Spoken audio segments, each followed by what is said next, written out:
Hi, everybody. I'm Dr. Rumby, and I'm so excited to have you all today. I know how busy your life can get, especially when you're already managing your health, supporting someone you love, working, taking care of your family, and trying to keep up with everything else life requires. So the fact that you chose to take time out of your day to be here truly means a lot to me. We have so much to talk about today, and I'm really excited to have this conversation. So welcome. Get comfortable, and let's get started. The reason this matters is that metabolic health reaches far beyond weight loss. Whether you're living with cancer, chronic illness, whatever it may be, you may already have a treatment plan. You may have the medications, the supplements, dietary plan, and everything else that comes with it. And these therapies may have taken months or even years to put together. I'm not here to tell you to throw all of that away and start over. I want to add to that. I want to show you how metabolic health can become the foundation underneath the care that you're already receiving. When we understand what is happening at a cellular level, we can make more thoughtful decisions about nutrition, movement, stress, sleep, and monitoring, as well as other factors that influence how the body functions. And if you stay until the end, I want to leave you with something practical. I want you to understand how sometimes a result can look normal on paper, but that may not always tell you the entire metabolic story. And I want you to know what questions to ask, what patterns deserve attention, and how to support your metabolism without becoming overwhelmed or feeling as though you have to change everything overnight. I've also created something special to help you put this information into practice, and it's completely free. I'll show you how to get it towards the end of the webinar, and we will also have time for some live questions, so keep track of anything that comes up as we go. Before we get into the science, I want to explain why I'm doing this webinar. In my work, I meet people who are trying incredibly hard. They are reading, researching, and going to appointments, following protocols and making sacrifices. But they often feel like they're still missing a clear explanation of how all these pieces fit together. We all know that there's a lot of information out there, whether you're searching through social media, Google books, podcasts, or talking to different practitioners. You're constantly being told what you should and should not be doing. And sometimes, instead of helping, all of that information just leads to information paralysis. You become so overwhelmed by conflicting advice that you don't even know what to follow, what applies to you, or even where to begin. The other danger is that so much of this information is generalized, but people are not cookie cutter. What works beautifully for one person may not be appropriate for the other. And that's why I'm here today. I want to help you understand some of those gaps, which information deserves your attention, and how to begin focusing on what actually matters for you. I understand that you may be wondering, if I focus on metabolic health, does that mean I have to abandon everything else I'm doing and start over? Absolutely not. That is why I see metabolic health as one of the most meaningful areas we can work on without discarding the progress that you've already made. Supporting sleep does not erase, or let me say this again, supporting sleep does not erase your oncology plan. Walking after a meal does not compete with your medication. Learning how your glucose responds to food does not mean that you've failed or that you must start an extreme diet. There are ways of strengthening the metabolic foundation underneath the plan. The goal is not perfection. The goal is to identify the most important pressure points, improve them in ways that are safe, sustainable, and appropriate for your condition. Have you ever noticed that conventional care often focuses on killing cancer cells or managing symptoms of chronic disease, but rarely asks, what it would take to truly heal the body as a whole. That is where I come in.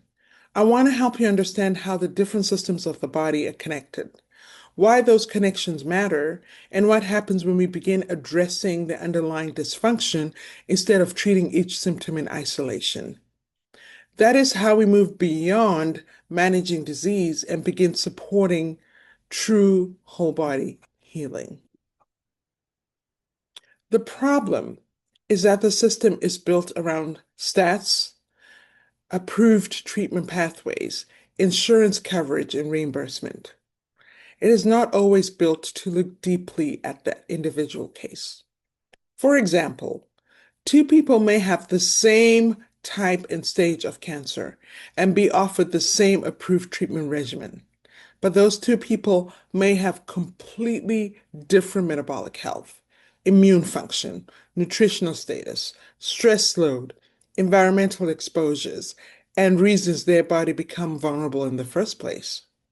The treatment pathway may not recognize the cancer, or in this case, the treatment pathway that you can get from a conventional standpoint may actually recognize the cancer, but it does not necessarily recognize the entire person living with it.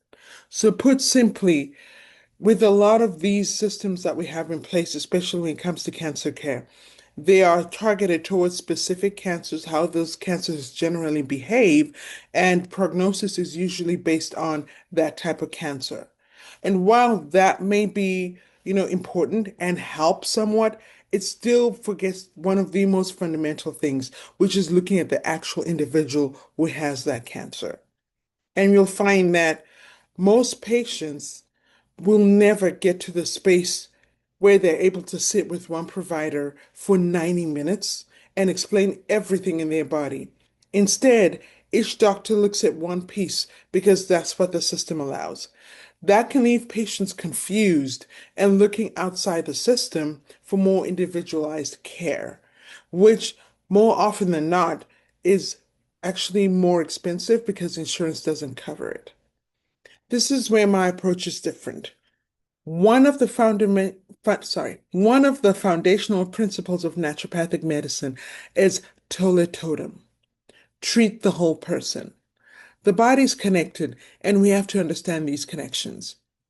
My goal with this webinar is to help you take greater ownership of your health, understand your body, and advocate for yourself.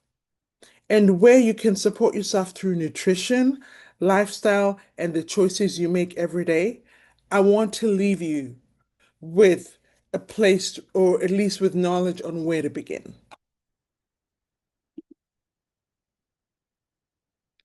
And that's exactly why this webinar exists. I want to create a bridge between lab value and lived experience, between the diagnosis and the biology underneath it, between the treatment plan and the daily conditions that influence how well a patient can carry out that treatment plan. And today, we're going to begin doing that by looking more closely at metabolic health and why it matters far beyond the numbers that you see on a lab report. You don't need to have a degree in biochemistry to understand your body. You need the science translated clearly enough that you can see the patterns, ask better questions, advocate for yourself, and make more informed decisions with your healthcare team. What all these experiences have in common is the feeling that your body is no longer responding the way that it used to. Things that once seemed simple now take more out of you. You may be doing everything that you know to do, but your body still feels unpredictable. And the explanations you have received do not fully account for what you're experiencing. If that sounds familiar, this conversation is for you. We're going to begin looking beneath those symptoms so you can better understand what your body is trying to tell you. Metabolic health is one of the most powerful areas we can address when we want to improve outcomes in cancer and chronic illness. Because when we support metabolism, We're influencing the environment in which every cell has to function.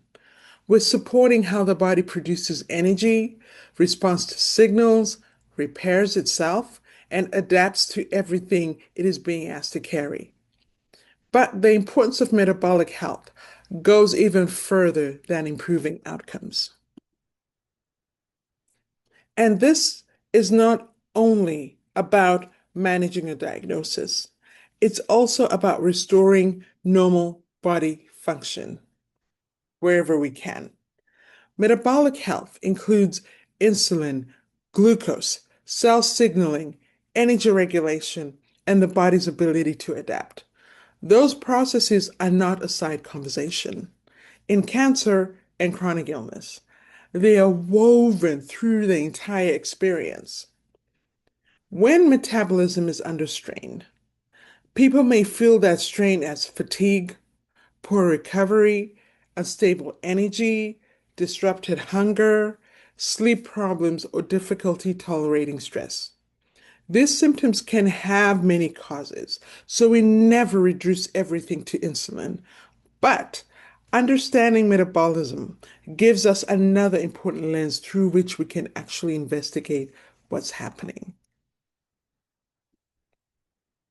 For those of you who don't know me, I'm Dr. Rumbi and I'm a naturopathic physician. I'm also a scientist at heart. My background in biochemistry and biotechnology trained me to think in terms of systems, to analyze how different processes work, how they influence one another, and what may be happening beneath the surface. My passion for naturopathic medicine allows me to bring that scientific thinking back to the whole person.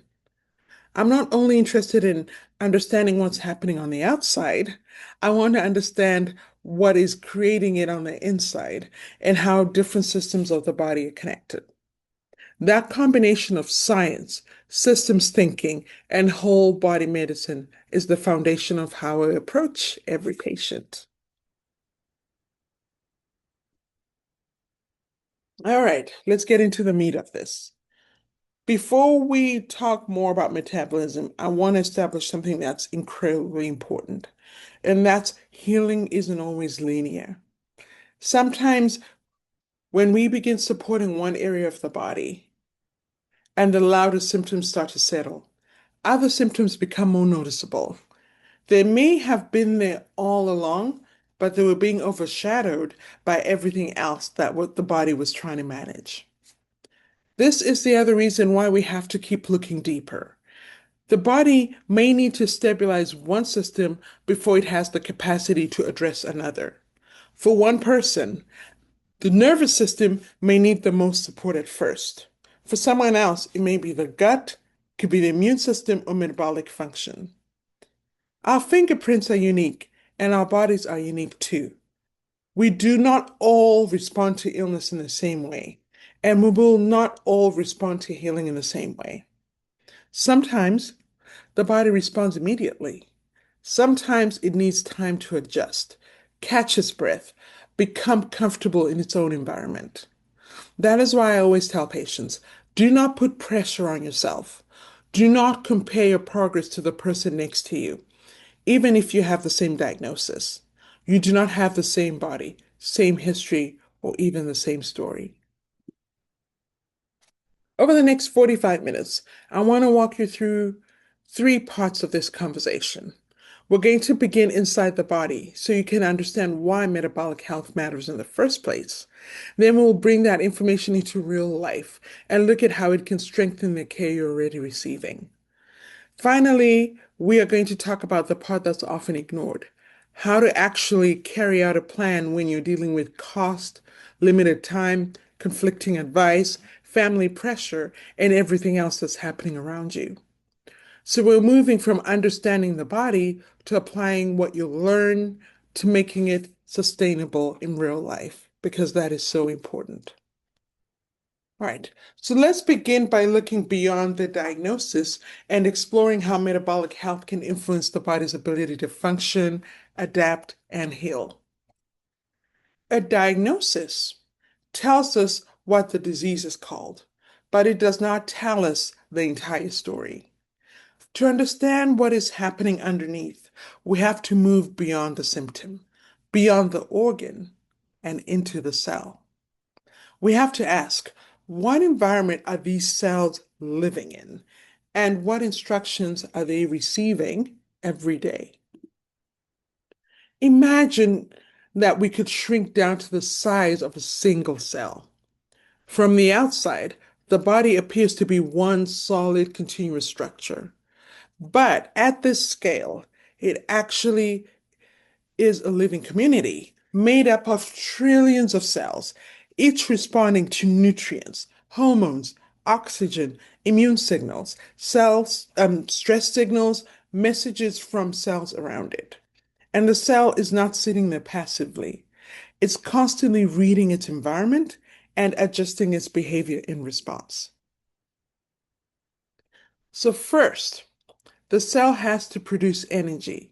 It uses mitochondria to transform nutrients and oxygen into ATP, the usable energy that powers everything that the cell needs to do. At the same time, it is communicating. Receptors along the cell membrane receive messages from neighboring cells, the immune system, and the environment. Those signals tell the cell when to work, when to repair, when to grow, and when to protect itself. The cell is also responding to hormones. Hormones such as insulin carry instructions, but the cell still has to recognize, interpret, and respond to those specific instructions correctly. And while all of this is happening, the cell is repairing damage, replacing worn out components, and maintaining the delicate internal environment it needs to survive. There are over 8 billion people living on the earth today, right? Now imagine that every person represents just one cell in your body. One Earth would not be nearly enough. You would need approximately 4,000 to 5,000 Earths, each populated like ours, to represent all the cells working inside you. And each of those cells has its own intricately organized living system, producing energy, receiving messages, responding to hormones, repairing damage, and communicating with the cells around it. That's how extraordinary the human body is. And all of the signals your cells respond to, right, of all of them, insulin is one of the most frequent and influential. Insulin is released primarily in response to rising glucose and other nutrients after we eat. It helps to regulate how the body uses and stores fuel. In muscles and fat tissue, it helps move glucose into cells. In liver, it influences glucose production and storage. It also participates in broader signaling pathways connected to protein synthesis, growth, and survival. So insulin is not merely a hormone that lowers blood sugar. It's an instruction. It helps tell the body where the fuel is available and what to do with that fuel. So, what is metabolism? Metabolism is the constant conversation that allows your body to stay alive, respond to whatever is happening around you as well. When you become hungry, your body has to recognize that fuel is running low, send signals to the brain, release hormones, access stored energy, and prepare the digestive system for food. When a virus enters the body, immune cells have to recognize the threat, activate, communicate with one another, multiply, and produce the energy needed to fight back. When you're injured, cells have to detect the damage, create inflammation, deliver nutrients, remove damaged cells, repair what was lost or rebuild it, and then know when to stop that inflammatory response. Even while you're sleeping, metabolism is still working. Your brain is still processing information. Your liver is regulating fuel. Your cells are repairing damage, and your hormones are preparing the body for the next day.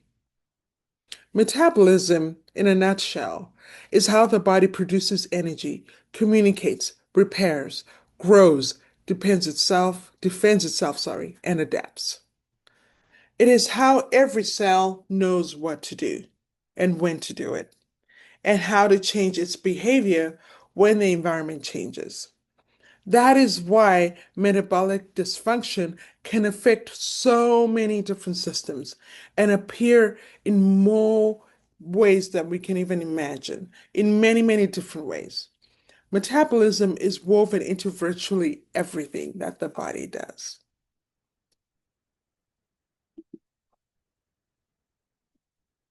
So, where does metabolism happen? Think about looking down a city at night. You see lights glowing in thousands of buildings. Cars are moving.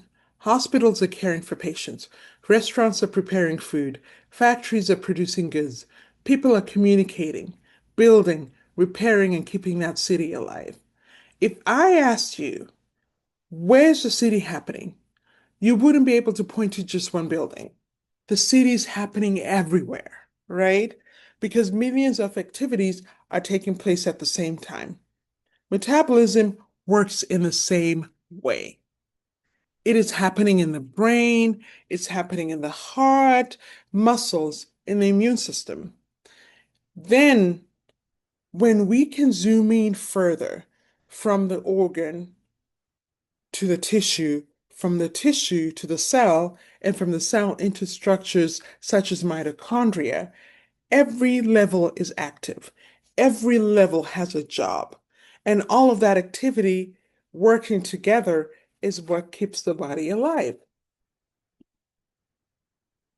So, as I mentioned earlier, metabolism isn't just about weight, it's about life. Without metabolism, life itself would cease to exist. And yet, when most people hear the word metabolism, they think about weight. They think about whether they have a fast metabolism, a slow metabolism, or how quickly their body is able to burn calories. But metabolism is what powers your heartbeat. It allows your brain to form a thought, your immune system to fight an infection, your muscles to move, your wounds to close, and your cells to communicate and repair themselves. Right now, while you're sitting completely still, trillions of chemical reactions are happening throughout your body at every second. Energy is being created, messages are being sent, proteins are being built, damage is being repaired. So, metabolism isn't simply connected to life, it's what makes life possible. So, now let's talk about something that's pivotal to not only how I feel, how I practice medicine, as well as other integrative or naturopathic providers, but something that is increasingly being recognized as a cornerstone of medicine in general. So let's do this. Imagine sitting or imagine planting the exact same seeds in two completely different environments. One seed is placed in rich soil with the right amount of water, sunlight, and nutrients. The other seed is placed in depleted soil, exposed to harsh weather, and given very little of what it needs. The seed may be the same, but the environment changes how well it can grow. Your cells also live within an environment. In naturopathic and integrative medicine, we often refer to that internal environment as the terrain. Everything you see on this slide helps to shape it. The food you eat, the quality of sleep, the stress you carry, how much you move, your hormones, gut, immune system, your environmental exposures, and even your relationships. These influences do not exist in separate boxes. They interact constantly, creating the environment in which your cells must live, communicate, and perform their jobs. And just like the seed, the condition of that environment can change what becomes possible. So, what happens before disease develops? Disease does not usually begin on the day that it is diagnosed. Long before a diagnosis appears, the body may already be adjusting, compensating, and working harder to keep everything looking normal. It's almost like a house where the lights occasionally flicker. The electricity is still running, so you may assume that everything's fine, but something behind those walls is beginning to struggle. Your body may whisper through fatigue, brain fog, unstable energy, poor recovery, or changes that are easy to blame on stress, age, and busy life. Sometimes it does not whisper at all because it is still managing to compensate. But eventually, the body may reach a point where it can no longer hide the strain. The symptoms become louder, the lab values begin to change, or a diagnosis finally appears. The diagnosis is often not the beginning of the story, it is simply the moment where the story becomes visible. Now, now that we understand how deeply metabolism is connected to every part of the body, we can begin putting that knowledge to work. You've already invested time, energy, and resources into building your current treatment plan. This next section is about identifying where metabolic support can strengthen that plan, fill important gaps, and help your body respond more effectively to everything you're asking it to do. This is where understanding becomes action. Your body is always paying attention. Every meal, every night of sleep, every period of stress. When the body receives the same message repeatedly, it begins to adapt to that message. Think of the body as a student. Whatever you repeat becomes the lesson that it learns. If the message is constant stress, poor sleep, and unstable fuel, the body learns how to survive within those conditions. If the message begins to change, the body has the opportunity to learn a different way of responding. That is why small choices, repeated constantly, can become so powerful. You're not simply making one healthy decision in the one moment. You're teaching your body what kind of environment it should prepare for. Today's biology does not have to remain tomorrow's biology. I want to introduce you to a patient I'm going to call Mary. Mary was diagnosed with an aggressive form of stage 4 melanoma. She went through immunotherapy, but unfortunately, the treatment did not work. Eventually, she was told there was nothing more they could offer. She was encouraged to prepare herself and get her affairs in order. But Mary was not ready to give up. By the time she found me, she was frightened, exhausted, but still searching for another way forward. So instead of looking at only the melanoma, we began looking at Mary. We completed a comprehensive evaluation and specialized testing to understand her metabolic health, genetics, immune function, environmental exposures, and the condition of her overall terrain. What we found gave us a completely different way of looking at her case. But before I show you what we did, you have to first understand what is happening inside and around her melanoma. I often tell patients to imagine that a tumor is like a family moving into a new city. For that family to settle here or to settle in that new city, they may need, not they may, they actually do need a home, food, transportation, schools, work, and relationships. Over time, they create an entire environment that allows them to remain in that city. A tumor also does not live alone. It develops a support system around itself. Blood vessels become roads and supply lines, bringing oxygen and nutrients. Nearby cells become part of the community too. Immune cells, hormones, and chemical messages are constantly moving through that neighborhood. That entire supporting neighborhood is what we call the tumor microenvironment. So when we looked at Mary's melanoma, we needed to understand more than the tumor itself. We needed to understand the neighborhood it had created and the resources and messages that was helping it to remain there. Here's what makes cancer so fascinating and so difficult.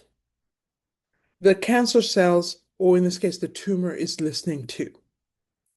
Your body is constantly sending messages about how much energy is available, when cells should grow, when they should repair, and when they should stop.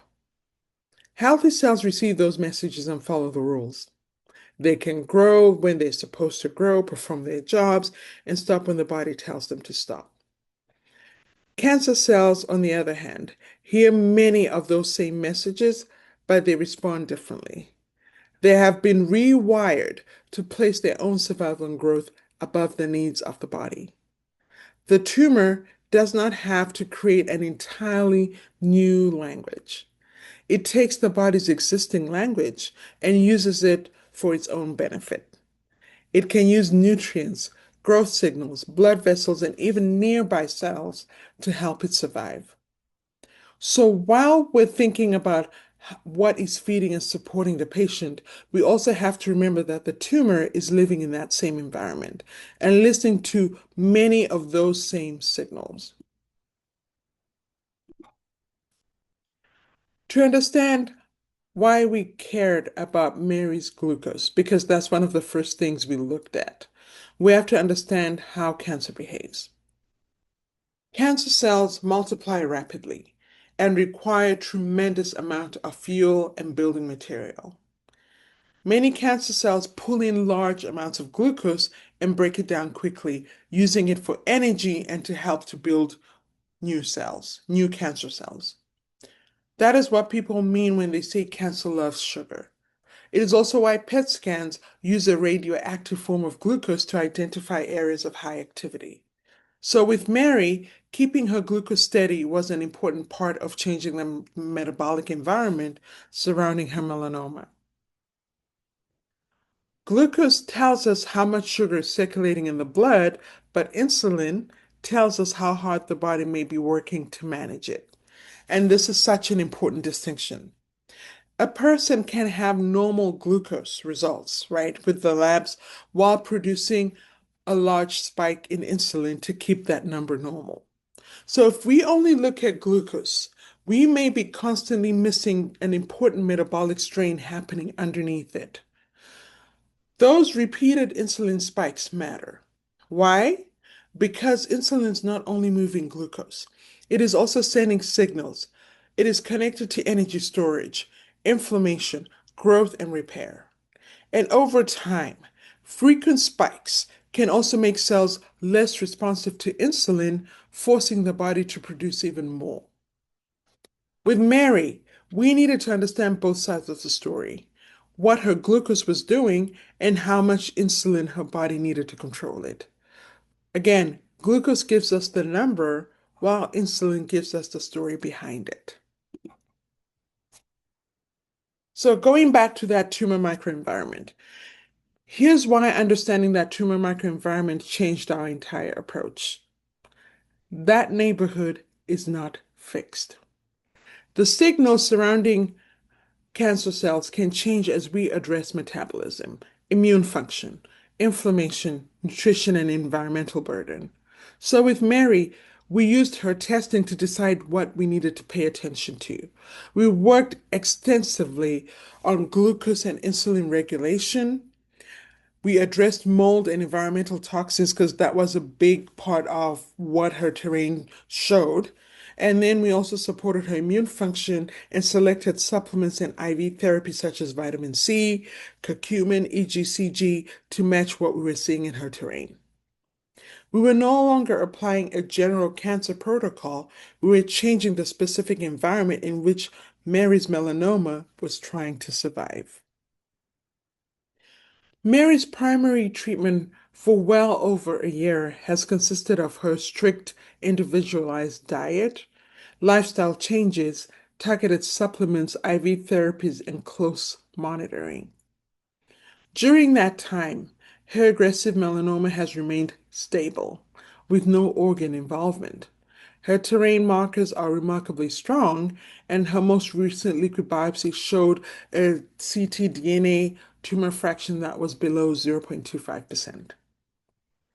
For those who are not in the know, which is a lot of us, ctDNA is made up of tiny pieces of DNA released by cancer cells into the bloodstream. So tumor fraction below 0.25% means the amount of tumor-derived DNA found circulating in the blood is extremely low. This is an incredibly encouraging result. Mary continues to remain stable and is showing us what becomes possible when we change the terrain. So Mary's story showed us the difference between treating the disease and supporting health. Treating the disease asks, what do we need to attack, remove, or control? Supporting health asks, what does this body need in order to produce energy, regulate inflammation, communicate properly, repair damage, and become less supportive of disease? When we only focus on the disease, we miss everything that's happening around it. And the same principle applies in chronic disease. Managing symptoms may help someone function, but true healing requires us to understand and support the biology underneath those symptoms. The goal is to create a body that is stronger, more balanced, and better able to protect itself. That is what it means to support the biology of health. So, this final section is deeply personal for me because I've watched patients fight their disease while also being forced to fight everything else that's happening around them. Financial pressure, limited time, family resistance, childcare, work, and lack of support can all stand between a patient and the care that they need. But these obstacles do not always have to be the end of the story. When we identify them early, we can also adjust the plan, find practical alternatives, as well as build care around the life that the patient's actually living. That's what we're going to talk about in this final section. Obstacles are real, but there's almost always somewhere where we can begin. If finances are limited, we look for affordable ways to improve nutrition. A small garden can provide vegetables and powerful herbs such as rosemary and thyme. Bone broth and large batches of soup can stretch across several meals. Healthy food does not always have to come from an expensive specialty store. You can find good options at places such as Walmart when you know what to look for. If time is the obstacle, we can focus on quick meals, batch cooking, and small changes that fit into a patient's actual schedule. That is why I talk openly with patients about their time, finances, and support system from the beginning. Healing is a marathon, and the plan has to remain realistic for the long term. The goal is not to build the most impressive plan, it's to build one that the patient can actually carry long term. So, I want to introduce you to another patient who was living with stage 4 breast cancer. Metabolic signaling was an important part of what we were seeing in her cancer, and she also had a strong family history of diabetes and insulin resistance. Her A1C was approximately 5.6, which falls within the standard normal range, even though it's on the high end. So if we looked at that number alone, we could have assumed that her metabolic health was fine. But her family history, her cancer biology, and the rest of her clinical picture told us that we needed to look deeper. The question was not simply, is her A1C normal? The question was, what is her metabolism doing all day in order to keep that number there? And A1C gives us an average of what glucose has been doing over the past few months, but average can hide a lot. Imagine driving 100 miles per hour for half a trip and then sitting completely still for the other half. Your average speed might look normal, but it would not describe how unstable that journey actually was.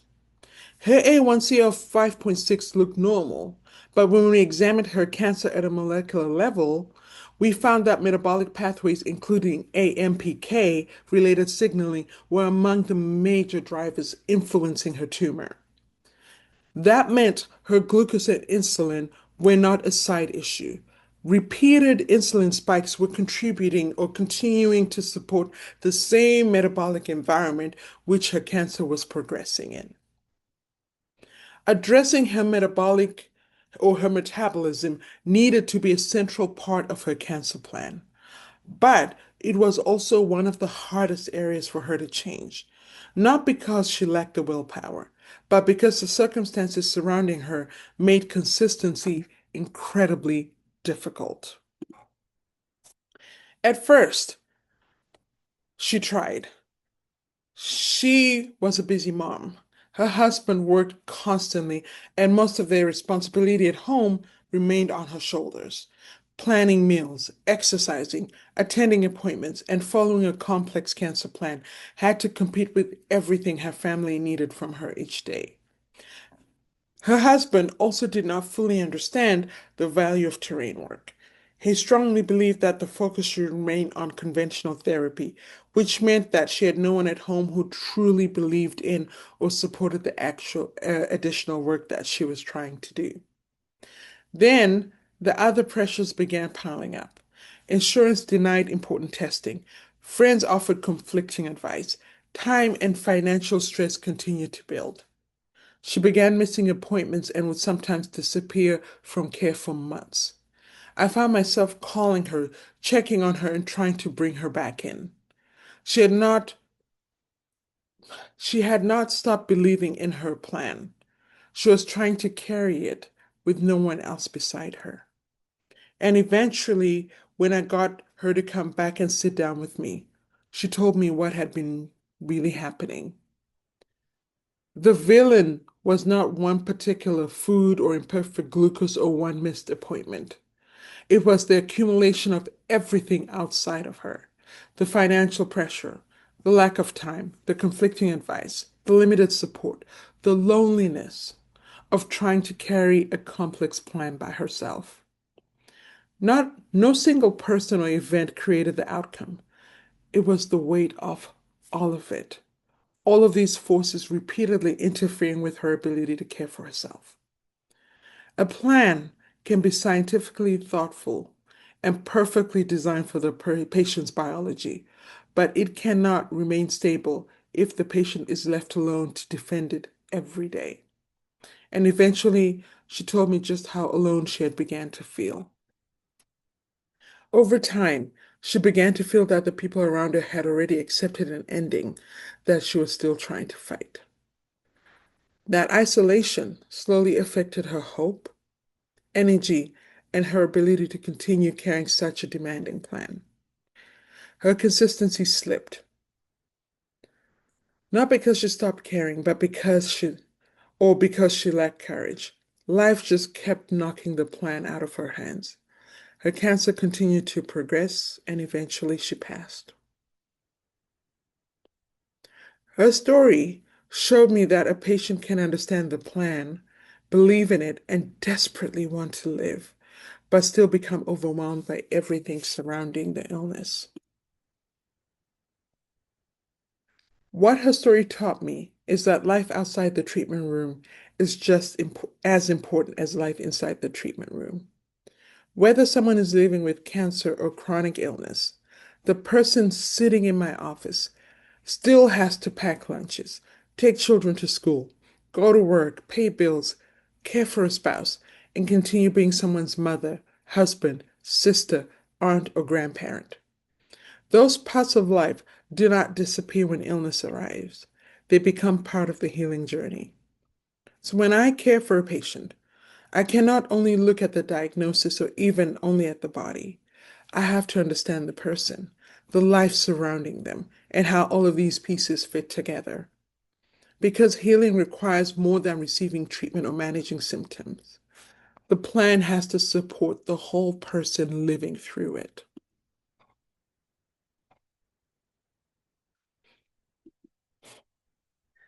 These experiences are why I built New Legacy Natural Medicine. Support matters, but expertise matters too. People living with cancer and chronic illness deserve both. We do not stop at diagnosis, the symptoms, or whether a lab result falls within a normal range. We use structured 10-part terrain framework to investigate what is happening across the body, connect the patterns, identify the areas the greatest pressure on that individual patient is facing. Because if you don't understand where the greatest areas of pressure are, it's hard to know when to do what specific treatment.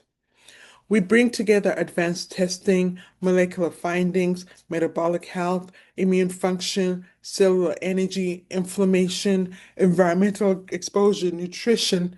The list goes on and on, but we bring all of that and the patient's response treatment to the table.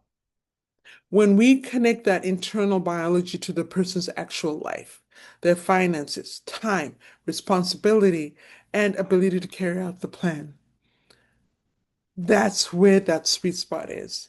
And that's what makes New Legacy different.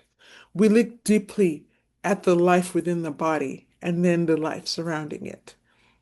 When we build a plan, it's about the person who's going through that and what the person has to live through. So, in other words, the plan involves that person's biology, yes, their terrain, but also the life that surrounds them. And that is so pivotal. So, how can we help you stay on track? I've seen, this in both conventional and integrative care. A patient completes several weeks of treatment, begins seeing good results, and then leaves the program. And unfortunately, they fall through the cracks. The follow-ups disappear. The patient is left trying to interpret everything alone, and eventually, the progress becomes difficult to maintain. My heart behind New Legacy is to build a long-term relationship with every patient. I actually always joke with them and tell them once you're here, you're stuck with us for life. Cancer and chronic illness are marathons. Even when they're feeling well, we continue monitoring lab results, symptoms, treatment response, and any changes that are happening in your life. That does not mean living in fear. It means remaining aware, adjusting when something changes, and knowing that someone else is staying vigilant on your behalf. You should never have to navigate a complex illness alone. That's what I'm here for. If you remember one thing from today, it's that metabolism is far bigger than weight. Metabolism is how your cells create energy, communicate, repair, and respond to the world around them. Those cells live within a terrain shaped by your nutrition, sleep, stress, hormones, immune systems, environment, and daily life. That terrain matters in cancer and it matters in chronic disease. A diagnosis tells us what the condition is called, but it does not tell us the entire story of the person living with it. When we understand the biology underneath the diagnosis, address the individual terrain, and build a plan that the patient can actually sustain, we create a very different path forward. Your body is always listening, learning, and adapting. The question is, what messages will you begin sending it today? All right. Thank you so much for being here and giving me your time and attention. I know this is a lot of information, so if you remember only one thing, remember this. Metabolic health is not a separate project reserved for people trying to lose weight. It's a part of the biological foundation of health. You do not have to fix everything at once.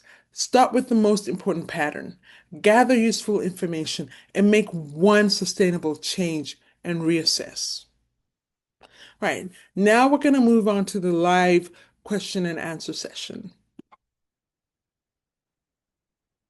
All right, before we begin the questions, I also, as I mentioned earlier, created a free book to help you make more informed decisions and think more clearly about cancer. You can scan the code on the screen or use the link in the chat. You don't have to stop listening or rush to write it down. We'll make sure that the link is available. But now let's get into the questions.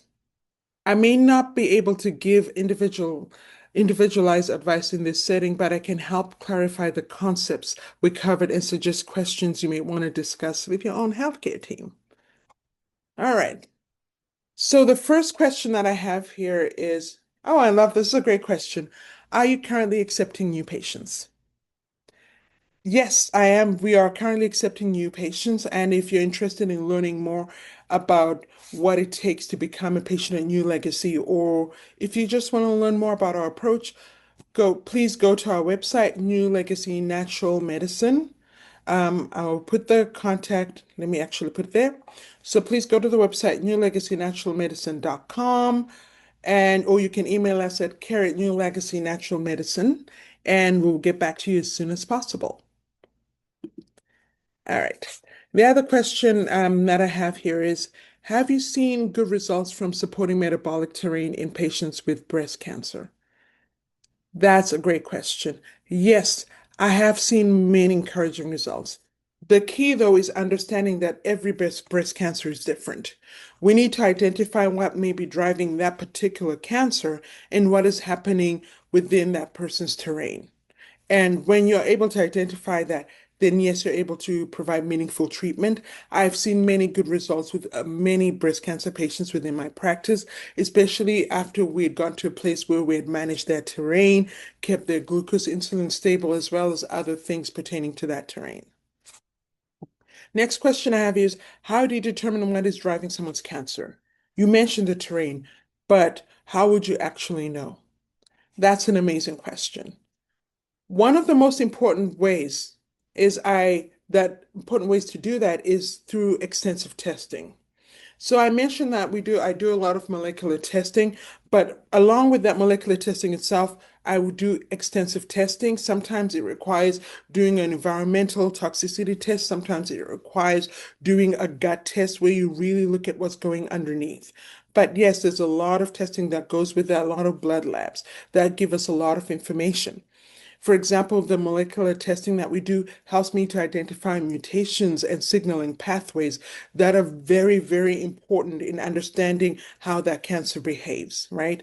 And then additional testing will help us to identify the metabolism, molecular pathways, inflammation, immune systems, all these patterns. And then once we understand these patterns, we actually then are able to build a much more targeted plan instead of simply guessing or giving every patient the same protocol. Another question that I have here is, how do you know whether a plan is actually working? Love that. Again, it comes down to consistent monitoring. We look at the patient's symptoms, lab trends, imaging, tumor markers where appropriate, as well as routine molecular testing. For some patients, it may be monitoring closely circulating DNA on a monthly basis, or sometimes closer, depending. For some, it could be, additional testing. Just depends again with the patient. But one thing that remains consistent with each and every patient is we're regularly checking. We're not waiting for several months for any feedback and then changing when the results are not going in the way that we want. You always want to stay ahead of it. All right. Any other questions? All right. Okay. I don't see any other questions. I know, like I said, it was a lot to think about. So if you do end up having more questions, please do not hesitate to reach out. I've put up our contact information there. And if today's discussion helped you recognize that there may be more to investigate, you can definitely learn more at newlegacynaturalmedicine.com. We're located in Scottsdale, and as I mentioned, we're currently accepting new patients. The right next step depends on what you need. For some people, it's simply using this information to have a better conversation with their current team. For others, it may be a more comprehensive evaluation. Either way, the goal is to stay informed and to coordinate care. So thank you so much for being here. I hope that you now have a clearer understanding of what metabolism really means, why glucose and insulin are only parts of a much larger cellular story, and why the best plan is one that supports both the diagnosis and the human being living through it. Take care of yourselves, and thank you so much for allowing me to share this work with you. I'll see you in the next webinar.